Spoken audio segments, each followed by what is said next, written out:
It's in the air, Marinelli's there. Has he taken it? Yes, he has. Brilliant catch. Absolutely outstanding. Alistair Cook set the trap. And Trent Boult has fallen straight into it. Brilliant England. An outstanding Test victory. You're listening to the Cricket Collective on TalkSport 2 and an exclusive interview with the England fast bowler Mark Wood, in conversation with another former England fast bowler, Steve Harmison. Still to come, he discusses winning the World Cup in 2019, a busy 2021 for England, but here he reflects on playing in his first Test match against New Zealand back in 2015.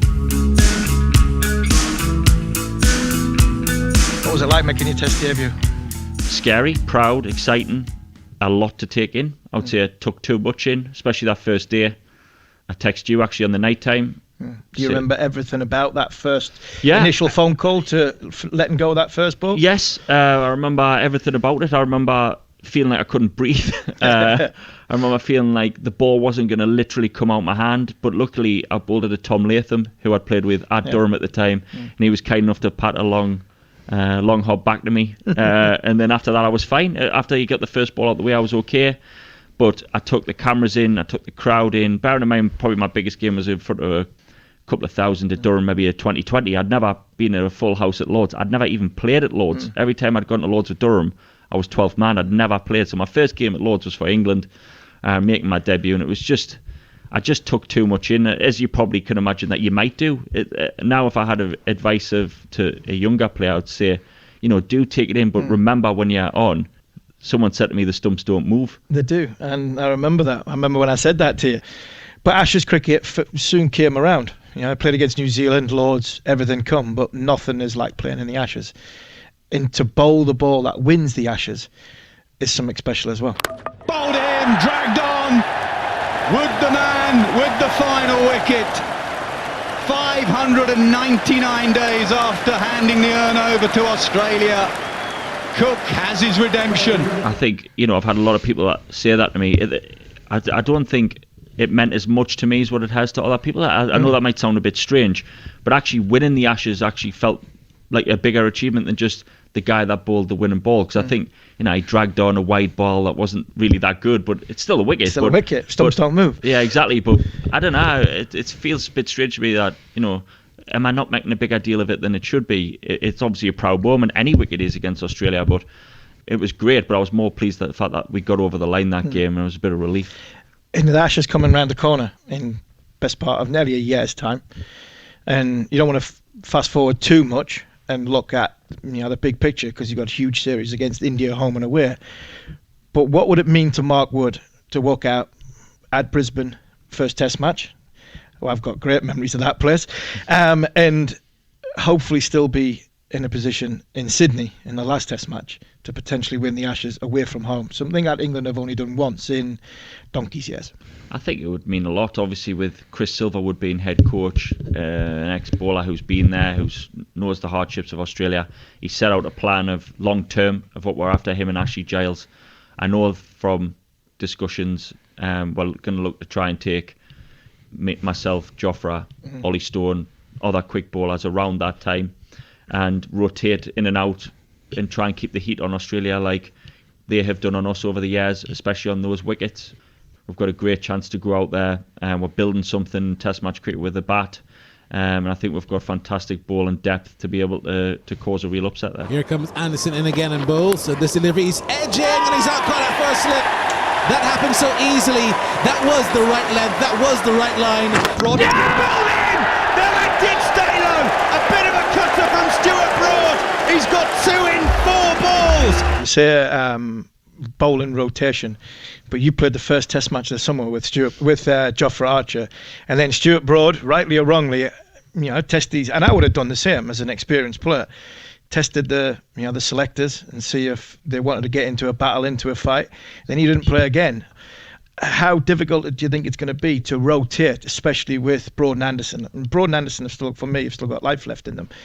But how difficult do you think it would be for the selectors to rotate with them two guys still in the mix in bowling? To be fair, they're bowling very, very well. Well, if he bowls like he did this summer, I've got no chance. Exactly. So, Well, I wouldn't say exactly, but he'll have a choice of opinion of asking to play each time if he bowls like exactly. And I think it was very special circumstances this summer, and the fact that every game was so close back to back to back. I think if we go to Australia with the schedule the way it is, I mean, hopefully COVID, there's a change in that, or the schedule will be slightly different. It'll not be so close together and compact.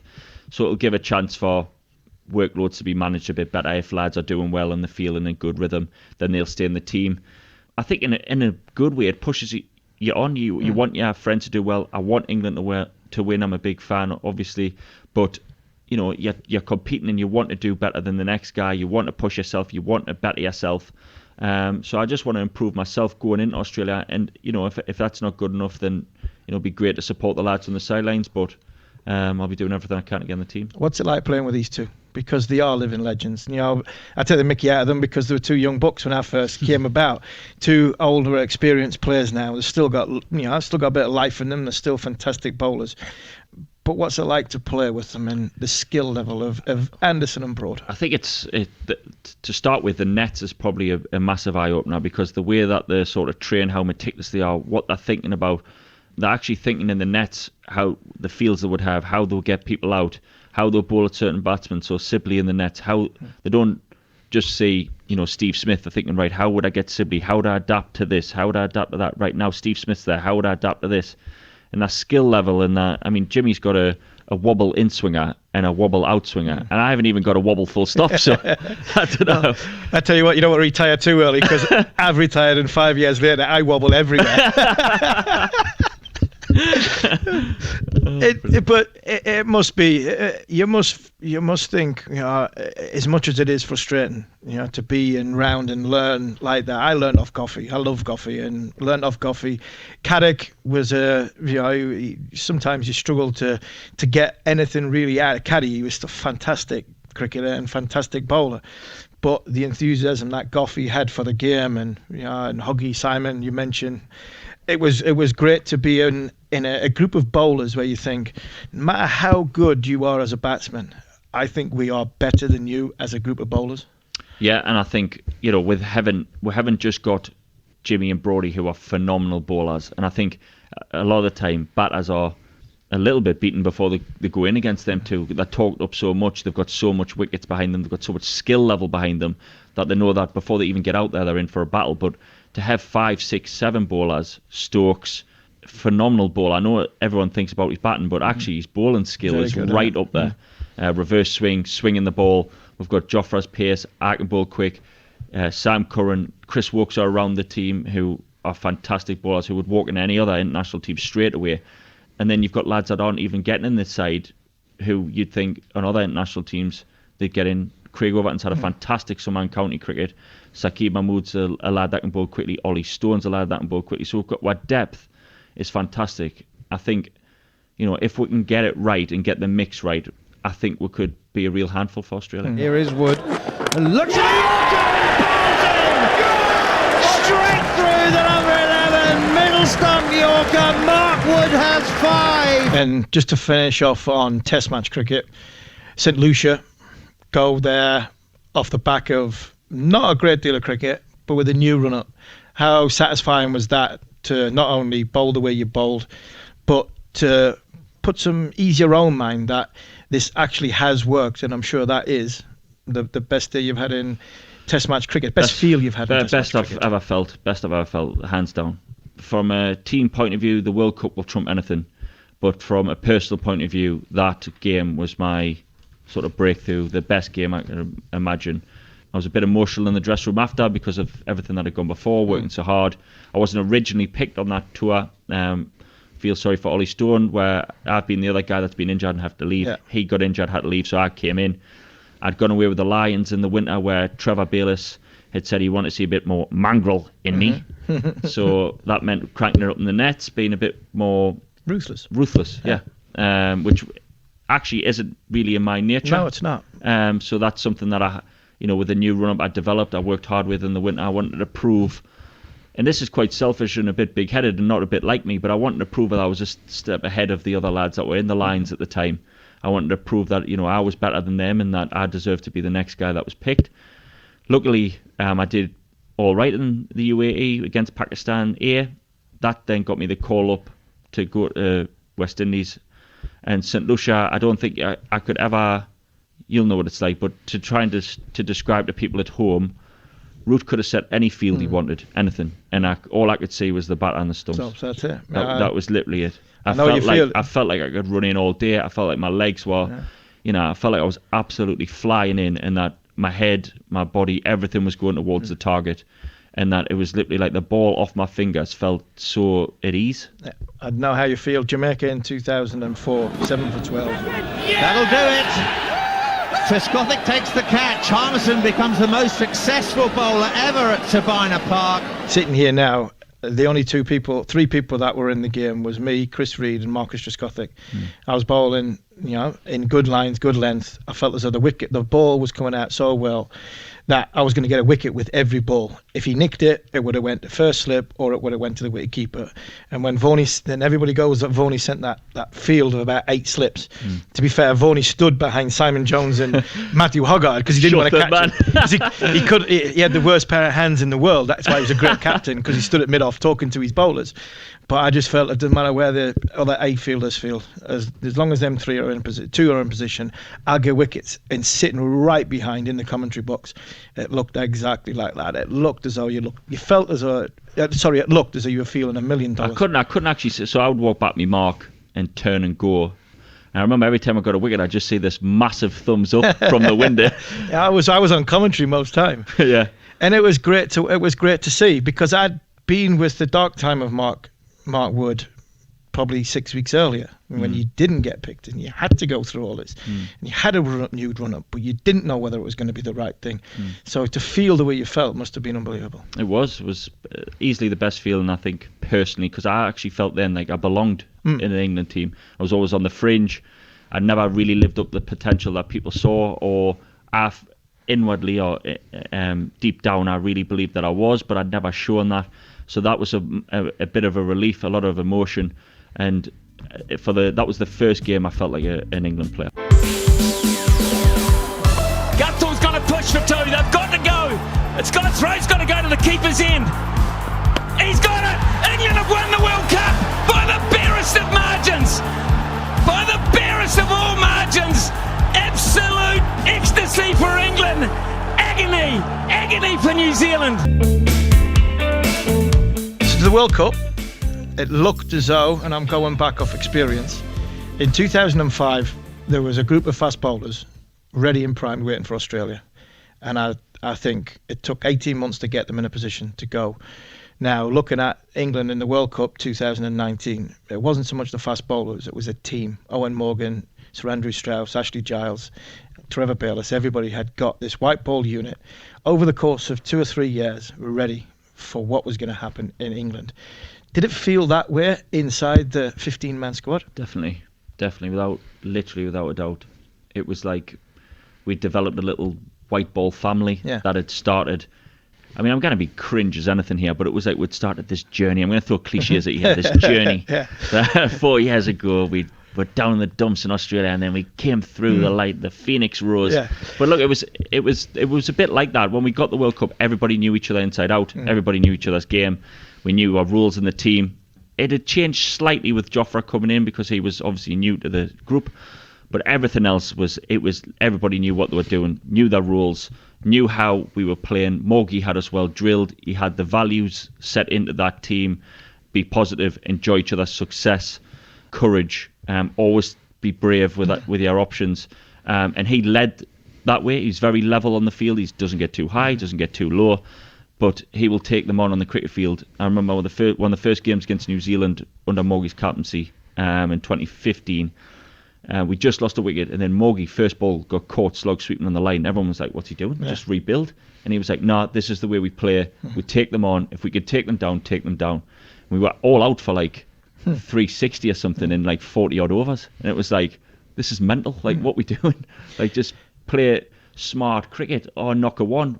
All the English crowd, English old play. Gentleman cricket. Yes, but no, that wasn't the way we were going to play. And when we led into the World Cup, it was just a case of, I can honestly say this. You might think it was different because we lost a few games, but I didn't feel like we could get beat. Yeah. We'd beat every team out there. Do you think that helped? Do you think them situations helped you because of such a tight unit in difficult times? I do. I think, the media kept banging on about, your favourites. Is the expectations on your shoulders? Do you feel the pressure? I didn't feel any different. I felt like this was the same team, and that, when you're in the trenches, when there is hard times, I'm going to look me right, Stokesy's there. I'm going to look me left, Joss Butler's there.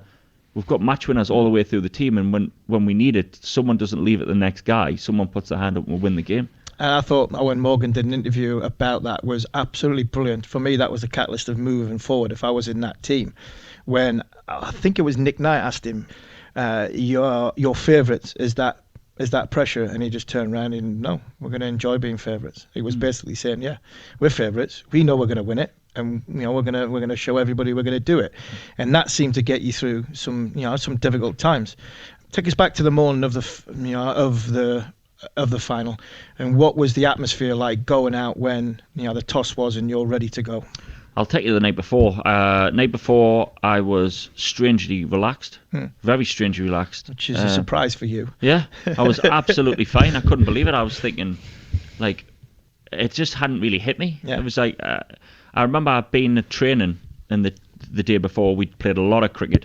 Morgie said, "Get what you need done." I thought, I don't even need to bowl here. I don't need to. I'll bowl the morning of the game, check which end I fancy of the morning of the game. I'm absolutely fine. And it wasn't until my best mate came for food with me on the night time with me and my wife, and he said, I can't believe we're going to play in the World Cup final tomorrow. We used to play World Cups at the local cricket club. Yeah. And then I was like, that's really what you want to hear. Yeah. And that was probably the first time it hit me. And then the next morning, I remember seeing the banner plastered on Lords, ICC World Cup final. Yeah. And when the banner was up around the stands, I was like, this is it. Jason Roy had the most energy, double the energy I had. So that tells you how much energy he had on the morning of the game. He just couldn't stop shouting. I'm going to flick him off my legs for six. You know what I mean? I'm going to hit him straight. You know what I mean? I'll probably get a double 100. You know what I mean? I was like, Jace, will you even for me, I'm like, you need to calm down, mate. Just take the Red Bull off him. And then I remember we go out for the warm-ups and stuff. I've bowled both ends, and then the toss is delayed because of weather. Yeah. So I'm like, right, what should I do? Should I bowl again? No, I'll have bowled me 10 over straight through. Yeah, I need to try and relax. I'll have a few high catches. Oh, we're coming off a rain. Oh, I'll just 5 more catches, and then we toss. I'm thinking, right, what do I want to do? Me and Rash always want to bowl first. Get what bowling done, and then we can watch the lads Lords, whack you've it got to off. have a big lunch. Yeah, watch them whack it off, as we always do. But that morning, I don't know what it was. It was a bit grey, a bit overcast. I was a bit worried that if we did bat, because we're used to playing on belters where we whack it. I was thinking, what if it just does a little bit here, and then we've got to try and bowl them out, and we don't have enough runs. And it was a poor surface as well. I actually hated the game, Harmy. Yeah. I honestly, people keep saying, the World Cup final was the best. I hated it. I absolutely hate it. The end bit was the best. Yeah. But the whole match, I hated the whole game. Was that the atmosphere or the tension? And the tension, without a doubt, the tension. Was it the first time throughout the 7-week tournament you really thought, we are favourites and we're supposed to win here? Yeah, a little bit. I think it was the fact that, look, we're actually here now. Yeah. This is the bit where we're meant to win. Yeah. Like the rest of it, the rest of it, like I believe we would win. This bit, we're meant to win it. It's slightly different. I know it's weird the way I'm saying it, but it felt different. And I was actually so overcharged, overthinking it, overhyped to bowl because I was first change. And I was like, right, give me the ball. Right, I'm warmed. Right, I'm going to bowl as fast as I can. Wait till I get the ball in my hands. And I bowled a pile of rubbish. I've watched it back since, and I am screaming at the television, just hit the top of off stump. The wicket is doing enough. What are you doing? It's hard, though, because me and Andrew Flintoff used to sit first test match Lords when we were a little bit more experienced, and you'd look at, it was always debutants in the squad, and you'd look and you'd think, well, he's not going to last 5 minutes. He's going to struggle, because a lot of the time people would come into Lords first test match to get the big bag of gear. They look at the honours board and see the great names have done against great countries. That's on a Monday. Tuesday they're doing the same. Wednesday they're even hyper. By the time they get to Thursday morning, they've used all their energy and they play shots that arguably they would never have played for their clubs, our county side, and they've sort of they're knackered by the time the second day. They're mentally fatigued. So is that what happened to players in England and in New Zealand side? Because it wasn't a. Let's be fair. It wasn't a great Belton pitch, but two modest totals. I feel like if anything, Lords raises it for the opposition. Yeah. Because of the place it is. It's an iconic place. Everybody wants to win at Lords. Everybody wants to win their game at Lords. I think the World Cup added a little bit more pressure, but for us, it was another game to try and win the World Cup final. And I feel like the pressure, that it was a tense game. They didn't really get away from us, but we didn't really bowl as well as we could. I felt I'm the only one in the whole team, and I can honestly say this, because when we came off, I asked a few of them, do you think we've let them get too many? I kept saying, do you think we've let them get too many? I thought they got 20 too many. I honestly think that, because it nipped around a little bit.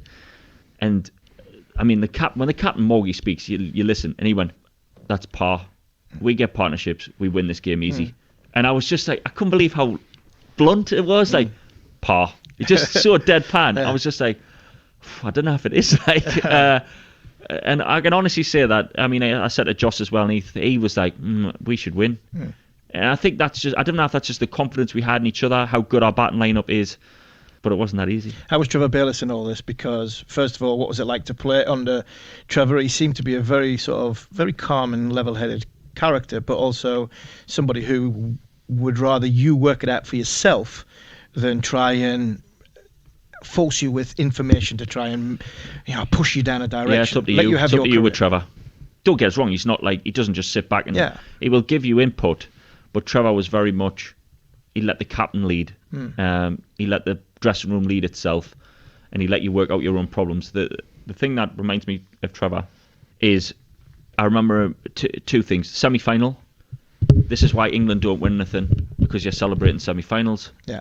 When we beat Australia at Edgbaston, we were jumping about in the dressing room after, and he stopped us straight away and went, this is why Australians think England are losers, because you celebrate semi-finals. We play grand finals, la la la. Of course, he was very much right, but when you've just beat Australia in a semi-final, he's an Australian, so exactly. You put two fingers up and say, na. And the other thing that reminds me of Trevor is down, up, throw. I must have done 150 fielding drills with Trevor by myself at times, where he would tell me, down, up, throw. And that was who he was. He was as clear-cut as that. He was so simple in the fact that get wide of the ball. It was like, this is what you teach under 11s. But he literally, that was how he was. Keep it simple. What's the best way to win? Take them on. And that was literally it. Do you think that was going through Jason Roy's? I kept going Jason Roy's head when he picked the second one up as when he misfielded the first one. Well, Mo and Ali's comedy genius. Honestly, Mo is one of the funniest, driest people you'll ever meet. And before the last ball, the doctor has turned the other way. He's looking at the crowd and like, come on, mate, this is the last ball. And my heart's beating on my chest. And the lads are saying, what's he going to bowl? Oh, he's going to bowl a bouncer. Oh, he's going to bowl slow ball. Oh, he's going to bowl a Yorker. And Mo went, well, as long as it doesn't go into J. Roy, we'll be all right. Stokes in again.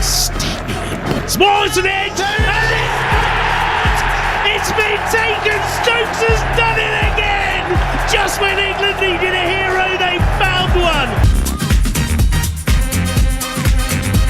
This 2019 really typifies Ben Stokes as a person, a character, and a sportsman. Couldn't agree more. Everything you've just said, absolutely spot on. Never, ever, ever, ever give up when I think of Stokesy. He's the guy that, if they need 5 to win and they've still got 5 wickets left, he would still believe that he's going to win that game, and he'd do everything in his power. You saw it at Headingley in the Ashes. The World Cup, he was a superman. What was he like during that World Cup final? He was involved in everything. He said one of the best things, probably for the whole group, Stokesy. Him and Morgs are the two that I certainly remember, because I thought they were bulletproof, both of them. We got beat off Sri Lanka, then we lost against Australia. We had to win every game, essentially. Four matches to win the World Cup. We can't lose. Which probably helped. Yeah. And we had a psychology meeting, the psychologist David Young, and we all had a chat about how we were going to get back on track, revisit our values, revisit what served us well, what we do. And we had a chat about how we felt. And Stokesy said, I'm frightened of messing up. And I couldn't believe it. That's how I felt. Yeah. And I couldn't believe that he said that openly. And he never says anything like that. And I was surprised that he allowed himself to say to the group, I feel exactly the same as you. Yeah. Because he never acts like that. And actually that lifted a weight off my shoulders. I think, we're all in the same boat here. He's not thinking, Woody looks nervous, Woody might mess up, he could cost me. He's thinking the exact same thing as me. Morgan was exactly the same. And after we sort of cleared the air, it was like we had each other's backs again, and that was it. In goes Archer, round the wicket, it's back pad, he's got him. Archer has picked up his fourth, it's a sharp catch by Zach Crawley. And another one, Jofra, he's somebody who I watched closely over the course of the last few weeks because of the IPL. He seems more at home in franchise and with the IPL, but people listening at home want to know what Jofra Archer's like, because you've got this enigma of somebody who just, I can relate to it a little bit, somebody who just ambles in and all of a sudden with a quick whoosh of the shoulder comes out at 95 mile an hour. Sometimes it does, sometimes it doesn't. I've said, in the pressure situation of what the English media and English sport does, possibly hampered Jofra in his international career so far. But he seems to be thriving in franchise cricket. Is it as simple that Jofra might just need a little bit more time to get used to playing international cricket and the scrutiny that comes with international cricket? Maybe, yeah. I think, obviously, when he first gets in the team, it's a whirlwind, isn't it? I mean, he's straight into a World Cup, essentially. Yeah. I mean, he played a few games against Pakistan, but, it doesn't get much bigger than straight into a home World Cup when you're the guy that the whole of the media is talking about. And he coped with that brilliantly. Ended up being the hero of the Super Over, which will be remembered forever. Yeah. So although you might say he's still finding his feet, he's a young guy in international cricket, he's well into the dressing room now. Everybody gets on well with him. He's just another part of the dressing room. He's very relaxed. He could sleep on a washing line. He's a guy that I feel is a little bit misunderstood by the media. I know what you mean. Yeah. He does actually care a hell of a lot. He tries his best all of the time. And I think sometimes he gets a hard time for, this attitude where it's as if he doesn't care, but actually he really does. It's just some days it might click for him and others it doesn't. But he's very well respected and well liked in our dressing room, and nobody would say that about him. And the two captains, you look at their different characteristics. Joe and with the red ball, Owen Morgan with the white ball. Do you think it is the right thing for English cricket? I'm probably putting you on the spot here. The right thing for English cricket from a mentality point of view for the individuals to have somebody captain the red ball team and somebody captain the white ball team, because of where you go around the world, the pressure of the cricket that's played, as well as franchise cricket in between, that it's probably a nice little distraction that Joe's not captain of the white ball team and Owen's not captain of the red ball team, and they can go with it a little bit of freshness when they first take the reins in the first week. Yeah, and what I would say is they're very different captains, which I'm glad that Rooty is his own man. He hasn't tried to clone himself on Mogi. Obviously, he's played under Mogi for a little bit before he became captain, so I'm glad that he hasn't tried to be an Alistair Cook and Owen Morgan. He's very much his own man, and it's very different. What I would say is that Rooty is now building his own team, a team that he's developing with the batting line-up, and our focus very much was on the World Cup under Trevor. I mean, we wanted to win test matches and everything, but the main focus was we were down the dumps. We had a home World Cup. We wanted to win that World Cup. I would say the test match schedule was very much different. The white ball was the main centre of the summer. So Rooty is now building a team where the test match focus is now more on the test match team winning in Australia. Obviously, we've got the 2020 World Cup, which is a massive deal, and we've got another World Cup in the future. But, I mean, I've played under some great captains. Without a doubt, they're all fantastic. Joe Root, Paul Collingwood, fantastic captains, but Owen Morgan's the best. Yeah. And you're going to go, hopefully, to Australia and hopefully try and win the urn back. But before that, you've got India, huge. Is that what you would say is the best warm-up for the Ashes? I would say it's not even a warm-up for the Ashes. I'd say it's a big deal, full stop. Yeah. I think they've got so much to pick from in India. You're seeing now with the IPL all the good young players that's come through, never mind the good experienced players they've got. So that'll be a massive test for us to see where we are as a young, especially a young batting unit coming through. Can we deal with the likes of Bumrah?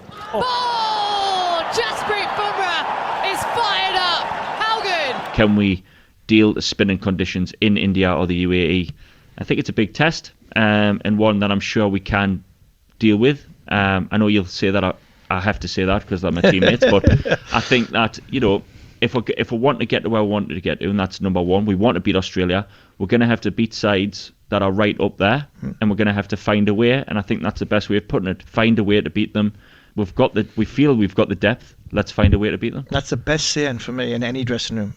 No matter what your preparation was like, no matter how good your nets were, no matter how well you feel, when you get on the field, plan A could go out the window, plan B can go out the window, and you find a way. And I think that's arguably what England's white ball team have done for the last however many years, culminating in the World Cup. And I think that's what the red ball team have got to learn to do, and that's going to be the challenge of what India comes. So yeah, I wish everybody in England well, because I want them to do it. And it's nice when you're playing because you've got an added interest in Ben Stokes and a few others. Mark, we'll finish with a chat on basically on you and what you've accomplished, the way you've gone about your career so far. And I'm so proud of the way you've gone. What's left for Mark Wood to accomplish, and what's going to drive you on to get to where you want to be by the time you're age 42, like I am, sitting here 5 stone heavier than what I was when I played? How are you going to get there, and what's going to drive you? I think the driving thing for me is to win things. I think winning the Ashes, winning the World Cup, having that sort of that time where you'll never forget those memories with your teammates is literally invaluable. You can have the medals, you can have everything, but the memories of achieving that. And I think personally, I still think I've got a lot to prove and to prove a lot of people wrong. I know you might say, oh, well, you've taken wickets here, you've won the World Cup, but you know, I feel like I'm always trying to claw back potential, claw back a career that I could have had or should have had without injury. And I feel like I've still got a lot of things to prove. And I still want to have that drive and determination to prove people wrong, and for myself to you know, be as good as I can be and look up to great names that's ahead of me and try and catch those guys. Well, I always wish you well, and thank you very much on behalf of TalkSport 2. We wish you well in South Africa and in India, and thanks very much for enlightening, and hopefully everybody's enjoyed at home listening to the Cricket Collective on TalkSport 2 with Mark Wood.